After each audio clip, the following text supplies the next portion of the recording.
अस्सलामु अलैकुम वरहमतुल्लाहि वबरकातुह। हम हमारे अरबिक लर्निंग सेंटर में आपका बड़ा इस्तकबाल करते हैं। हमने आपसे वादा किया था कि हम एक दूसरा वीडियो आपकी खिदमत में जल्द अज जल्द पेश करेंगे।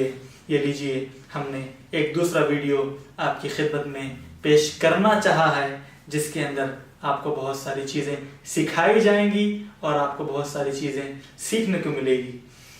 गुज़िश्ता वीडियो में हमने ये कहा था कि अरबी के जितने भी वर्ड्स हैं वो सारे के सारे कलिमात इन 28 हरूफ के ज़रिए ही मिलकर बनते हैं, और अरबी के जितने भी सेंटेंस हैं, जितने भी जुमले हैं, वो इन 28 हरूफों के ज़रिए बने हुए कलिमात से मिलकर बनते हैं। इस वीडियो के अंदर हम आपको हरूफ के, लेटर्स के कैसे वॉइस, उसको कैसे प्रोनाउंस करना होता है, किस तरह उसको अदा किया जाता है, ये सारी चीज़ें सिखाएंगे। तो लीजिए हम शुरू करते हैं। सबसे पहले इन 28 हरफों में पहले हर्फ के ज़रिए वो अलिफ है। अलिफ की आवाज़ें 3 तरह की होती हैं, अ, ई, उ। अ, ई, उ, 3 तरह की आवाजें इस अलिफ की होती हैं, और हर तीनों से मिलकर नए नए कलिमात बनते हैं। जैसे अ, अरनब, ई, इबरीक, उ, उदुन।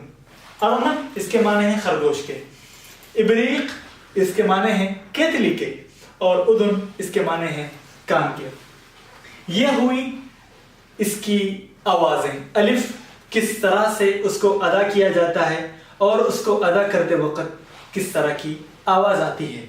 अब आइए हम आपको बताएंगे कि अलिफ की कितनी शक्लें होती हैं। सबसे पहले अलिफ वो इब्तिदा में होता है। अलिफ के जरिए उस कलीमे की शुरुआत होती है। जैसे असद, इसके माने हैं शेर के। तो यहां अलिफ इन 3 हरफों में सबसे पहला हर्फ, और दूसरा यह है कि अलिफ दरमियान में वाक़ हो। जैसे फ़अ, इसके माने चूहे, रैट के हैं, तो यहां पे अलिफ दरमियान में वाक़ है, और अलिफ इन जगह भी दरमियान में वाक़ है। ये सारी शक्लें हुरूफ की हुई हैं। या तो अलिफ इसके जरिए कलीमे की इब्तिदा होती है, या अलिफ इसके जरिए कलीमे की इंतहा होती है। तो इस दर्स में हमने क्या क्या सीखा? एक तो हुरूफ यानी अलिफ की कितनी आवाजें होती हैं, और दूसरी चीज अलिफ की कितनी शक्लें होती हैं।